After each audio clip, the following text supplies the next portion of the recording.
If you've ever wondered how close we are to curing blindness, well, let me take you on a quick tour of some seriously jaw-dropping science.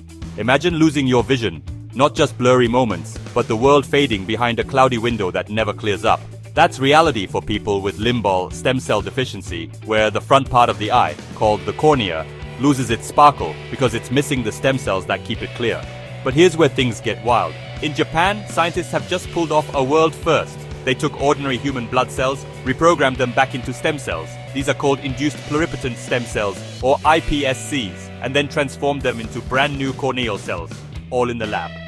These custom-made cell sheets were placed over damaged corneas in 3 patients during a clinical trial.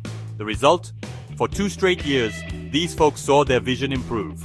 Their once cloudy corneas started to clear, and they didn't need a single donated eye or tissue from their own body. Now, I won't sugarcoat it. For one patient, the improvements faded after about a year.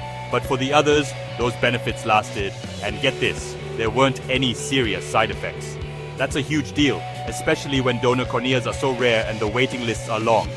Yes, it's early days. This is still experimental. But imagine a future where millions of people facing vision loss could get their sight back through a simple transplantation.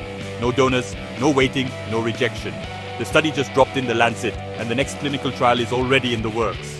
So, if you're as jazzed about science as I am, keep your eyes peeled, because the future of restoring sight just got a whole lot brighter.